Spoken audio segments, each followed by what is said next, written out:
거라고 보는 사실 미래 세대의 분위기라고 지금 주목받고 있는 분해야 되겠네.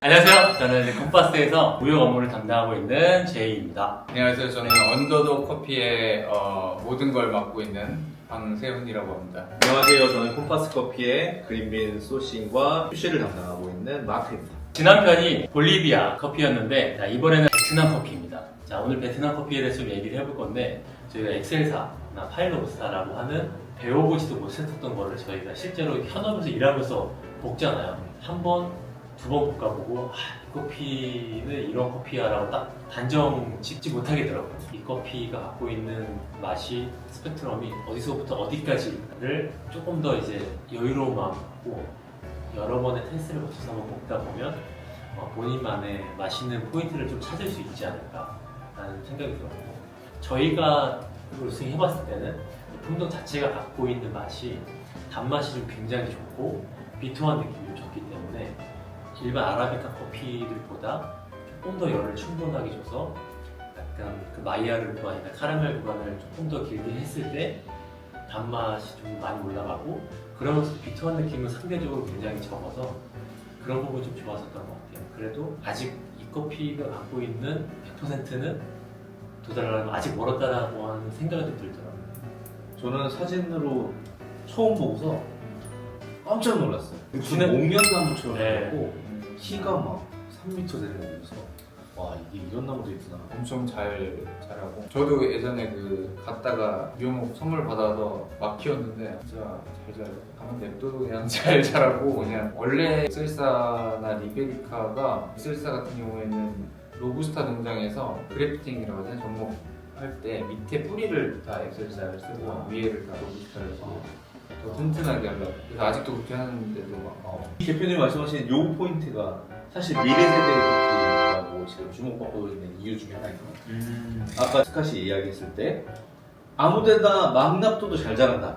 이게 너무 중요하거든요. 이 급변하는 기후 세상에서 아무데나 잘 자라는 엑셀사가 아마 미래 품종의 품종 개량의 핵심일 것이다 라고 이야기하는 사람들이 늘어나고 있습니다. 엑셀사는 그래도 로부스타하고 아라비카 그 사이에 중간에 비는 고도가 있잖아요. 그 고도를 굉장히 좀 잘 메꿔줄 수 있는 품종이라고 모두 보더라고요. 뭐 우간다 같은 나라에서는 로부스타도 잘 못 자라는 환경으로 변해서 선택한 품종이 리베리카, 엑셀사와 리베리카 같은 새로운 품종들이 막 등장하는 게 어쩌면 기후변화가 너무 심각해서 그거에 대안으로서 지금 주목하고 있는 품종이기 때문에 이거 보고 계신 여러분들도 리베리카, 엑셀사 이런 품종들이 등장하는 기사들이나 그런 내용들이 있다면 관심을 가져보시면 아마 5년, 10년 후에는 그들이 주인공이 될 수도 있습니다.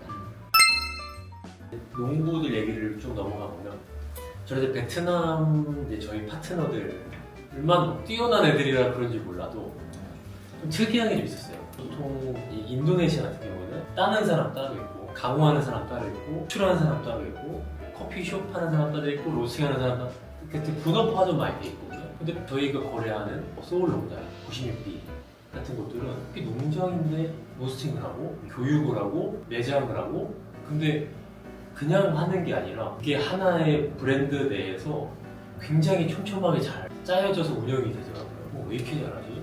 잘하는 사람들만 만난 건가? 아니 베트남 애들이 원래 이런 걸 잘하는 건가? 그거 궁금했어요. 말씀하신 대로 소울은 진짜 거의 서플라이 체인의 많은 부분을 다 가지고 있고 대기업은 아닌데, 16B는 이제 농장을 가지고 있다기보다 농장이랑 협업을 해서 계속해서 이 리베리카, 지금 엑셀사로 불리는, 근데 이제 리베리카라고 계속 불려와서 이 친구들은 그냥 리베리카 프로젝트라고 하거든요. 그래서 그 리베리카 프로젝트를 계속 진행하고 있는 거고, 교육도 이제 그런 부분에 대해서 사실은 그냥 얘기하는 것보다 전문적인 교육을 받아야지 이 받는 사람들이 더 많이 제대로 전파를 하잖아요. 그래서 그런 부분을 시작하지 않았나 싶어요.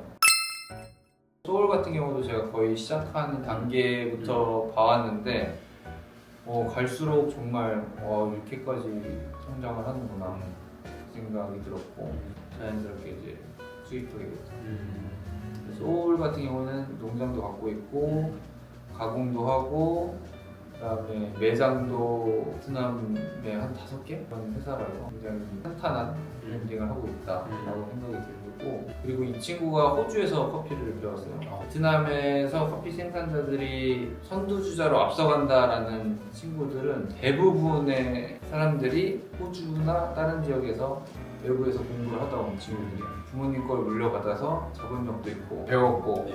그렇기 때문에 할 수 있는 부분이 굉장히 많죠. 그러니까 이런 부분이 베트남 전체 좀 성장시키기에 좋지 않나. 활력을 불어넣는. 그런 친구들이 앞서가고 또 거기에 맞게끔 살 수 있는 환경들이 너무 좋으니까. 그러니까 뭐 저만 이렇게 생각하는 게 아니라 뭐 유럽도 마찬가지고 미국도 마찬가지고 거기 이제 커피 바이어들도 베트남을 보면서 여기는 좀 살아도 좋겠다 약간 이런 생각을 많이 했거든요. 실제로 이제 정착하면서 그거를 이제 자기 자국으로 보내는 친구들도 있고, 그래서 그런 인프라도 커피 시장이 성장하는데 되게 중요한 것 같아요. 그래서 때로하나 이런 것도 중요하다라고 하지만은 결국은 제가 봤을 때는 뭐 파나마 같은 경우에도 커피 가격이 정말 계속해서 오르고 있잖아요. 그러니까 일반인들이 사실 마실 수 있는 커피라고는 저는 생각이 들진 않거든요. 그러면은 일반적인 커피 중에 품질을 향상시키려면은 정말 때루아가 전부일까라는 거를 해봤을 때 그렇지는 않다라고 저는 생각이 드는 게, 베트남은 전체적으로 나라가 인프라가 좋거든요. 다른 커피 생산지보다. 그러면은 그런 것들이 결국 유통이나 무역이나 약간 이런 여러 가지 것들에 맞물려서 점을 보이기 때문에, 이런 것들 때문에라도 베트남 커피가 조금 더 품질이 높아지고 나중에는 스페셜티 커피가 베트남도 훨씬 더 대중화되지 않을까, 전 세계적으로 생각이 들어요. 현지랑 소통하는 건 스카시 다 하지만 무역 관련해서 제가 이야기할 일들이 있거든요. 산지랑 일을 하다 보면 너무나 당연한데 왜 당연한 거 왜 이렇게 안 해주는 거지라고 할 때가 너무 많잖아요. 근데 베트남 친구들은, 베트남 파트너들은 사람들만큼 일을 너무 잘하는데 너무 빨리 해주는데, 그다음에 빵꾸가 나는 것도 알아서 막 자기들이 막 메꿔주면서 되게 인상이 일을 너무 잘한다, 책임감 있게 한다. 그다음에 또 일할 때 시차가 별로 없잖아요. 일하기도 너무 편하다. 그런 친구들이 대부분 다 호주에서 공부하다 온 친구들이에요. 그래서 영어로 소통하기도 편하고 바로바로 메신저로 쏴주고, 더 오히려 일을 하면 할수록 신뢰가 쌓이죠. 너무 부럽네요. 저 지금 밤마다 네. 페로폴리비아 친구들이 뭘 요청하면 오지를 않는. 그런 사람들도 있는데 가급적이면은 일을 잘하는 친구랑 하게 되니까 근데 어쨌든 그렇게 선구자가 있으면 전체적인 산업의 분위기가 바뀌는 것 같아요. 영향을 다 받는 것 같아요. 증조 할아버지, 할아버지, 아버지 때 계속 농사를 지어왔지만 최근에 3세대, 4세대, 5세대 이런 농부들이 농장의 시스템이나 방향성이나 이런 것들을 바꿔나가면서 뭔가 지금 그런 것들을 현장에서 막 마주하니까 여기는 성장할 수 있는 동력이, 에너지가 훨씬 더 크구나, 이런 느낌을 받는 것 같아요. 그게 되게 중요한 거 같아요.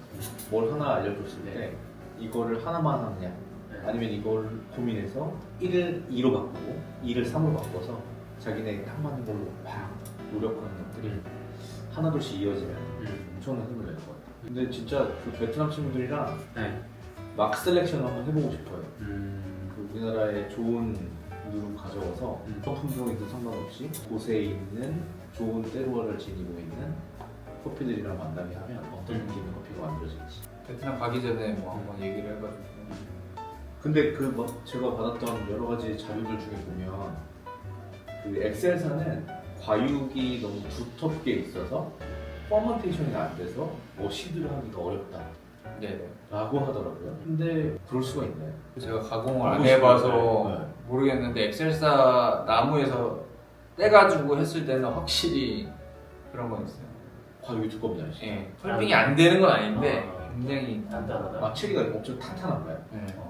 다 익었는데도 그런 실험하고 싶어하는 친구들도 되게 많아요. 그러니까 그런 것들이 이렇게 접목되면은 또 새로운 플레이버들이 나올 수 있고 새로운 해결책들이 나올 수 있고 이러니까 그런 시도들은 굉장히 좋은 것 같아요.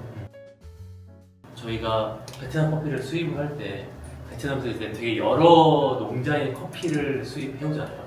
근데 그 각각 여러 농장들이 수출 면허를 다 갖고 있는 게 아니기 때문에 그거를 어딘가에서 모으는 작업을 해야 되고, 모아서 포장해서 수출할 수 있는 상태로 다 잘 만들어서 보내주는 그 역할이 굉장히 중요한데, 저희의 여러 서플라이어 중에 한 곳에서 이제 그걸 해주는 곳들이 있어요.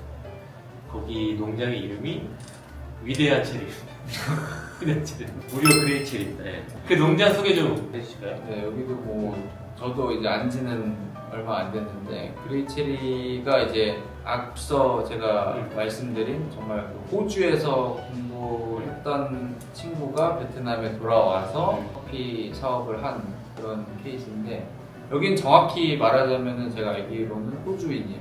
시티즌십이 아예 호주 사람인데 모국에 돌아와서 이제 이런 사업들을 하는 거예요.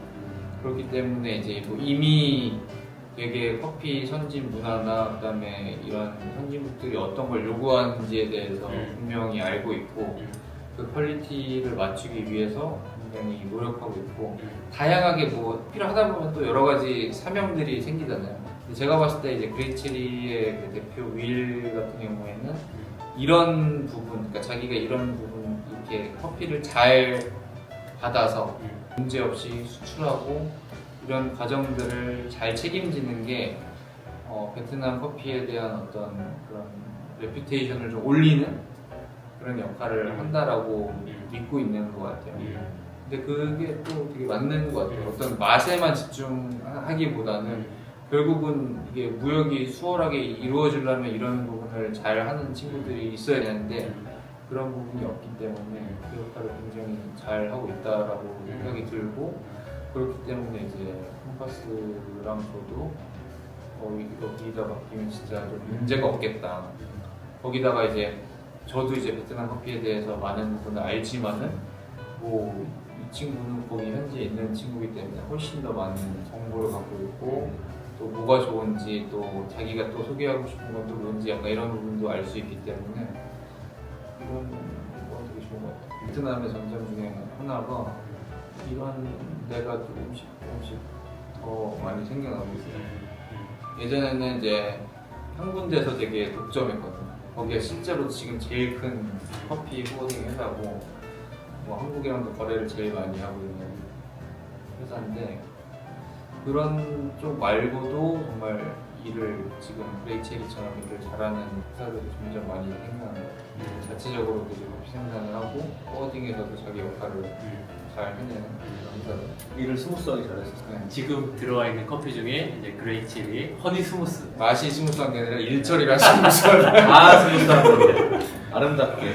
그 그레이체리 같은 네. 경우에도 여기 로부스타가 블루보틀에 이번에 블루보틀 스튜디오 아 맞다. 네, 거기에 소개됐었어요. 산지에서 미리 연락이 왔거든요. 네. 우리 커피가 지금 블루바틀에서 약간 오마카세 같은 어떤 행사인데 오마카세식으로 약간 이렇게 네. 커피를 소개하는 건데 그 중에 이제 무려 이제 콤파스에서 수입하는 96비 커피와 그리고 그레이체리 로부스타가 소개가 됐죠. 커피의 미래라고 하는 좀 주제를 네. 가지고 블렌딩을 하나 만들었는데 네. 그게 이제 파이로부스타나 루베리카 블렌딩. 근데 이게 그 네. 교토에서도 네. 하더라고요. 네네네네. 네. 블루보틀 같은 경우에도 이제 네슬레한테 팔렸잖아요. 네. 네슬레가 베트남이기 때문에 베트남 커피랑 뗄래야 뗄 수가 없는 관계인 거예요. 그래서 그런 부분도 사실 블루보틀도 굉장히 그런 커피의 미래에 대해서 베트남을 통해서 보는 것들이 되게 많고 그 핵심 축에 96B가 있다 라고 생각을 하시면 될 것 같아요. 96B에 대해서는 제가 서면 인터뷰를 한 내용을 바탕으로 월간커피 11호로에 관련된 내용이 나오거든요. 그래서 네네네. 96B에 관련된 내용이 조금 더 궁금하시고 네. 이미지 같은 게 궁금하시면 네. 잡지 한번 보시는 것도 도움이 네. 되실 것 같습니다. 꼭 구매해야 되겠네요. 네, 그리고 이제 뭐 베트남 특히나 파이로보스타 같은 거는 자료나 사진 찾아보기 힘들잖아요. 근데 이제 국내에 그게 소개되어 있는 매거진이 있잖아요. 네, 그림 매거진이라고. 네. 항상 이제 베트남 커피를 또 사랑해 주시고 김태호 편집장님이 있는데 이번에 저랑 이제 베트남 같이 하셨거든요. 베트남 1편이 있고 2편이 있는데 2편 보면은 되게 좋은 게 그 농장하고 거기 있는 커피 스페셜티 카페랑 연결돼 있어요. 그러니까 이 농장의 거를 이 스페셜티 카페가 쓰고 있어 라는 걸 자연스럽게 이어가지고 편집을 하셨거든요. 그러니까 실제로 그렇게 쓰고 있고 그러니까 그런 부분도 달리 봐야 되는 게 우리나라 같은 경우에는 사실 커피 생산을 뭐 하우스 재배하고 있다고는 하지만 커피 생산지는 아니잖아요.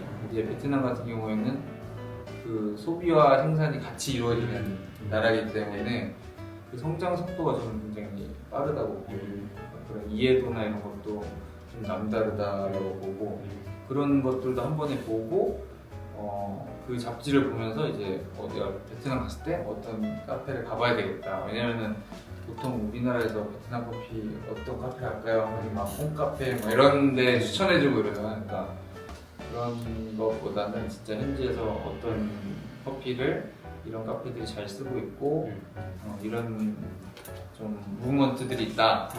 그러니까 그런 걸 보기에도 좀 좋기 때문에 드림 매거진도 2편 꼭 구매해서 한번 보시면 저도 글을 또 기재했습니다. 그러면 마지막으로 베트남 커피를 한마디로 표현하면 어떻게 하실까요? 저는 현재 볼 수 있는 커피의 미래. 현재 볼 수 있는 네. 커피인데 왜 그러죠? 그 미래에 있을 법한 커피인데 네. 지금 현재 우리가 만날 수 있는 맞는 것 같은데 네, 저는 가능성의 커피. 가능성. 제가 베트남 커피를 시작했던 것도 가능성이 있는데 이 생각이었고 지금도 맛을 보면 똑같이 생각해요. 여기까지? 앞으로도 좀 기대가 되는데 그러니까 이게 끝이야? 약간 이런 느낌은 아닌 것 같아요. 그 다음에 이제 플러스 전체적인 커피 생산지 전체적으로 봤을 때도 인프라가 너무 좋고 지식 수준이 높고 그런 부분에서도 발전 가능성이 굉장히 크기 때문에 말씀하신 대로 미래 커피를 뭔가 한다면은 베트남이 그 역할을 크게 해내지 않을까. 저는 다양성의 나라 그리고 신선한 충격 이렇게 두 가지 말을 하고 싶은데 아라비카, 로부스타, 리베리카, 엑셀사가 한 번에 자라는 나라 여기밖에 없는 것 같고요. 그리고 저는 그 엑셀사 처음 먹어봤을 때 그 스테비아를 충격적으로 느꼈기 때문에 사실 그 두 가지로 정리를 하고 할 수 있지 않을까. 베트남 커피 촬영 시간이 가장 길었네요. 지금. 그러네요. 와, 그 이야기를 여기서 더 할 얘기들도 더 많고 사실 농장 하나하나에 할 얘기도 많은데 맞아요.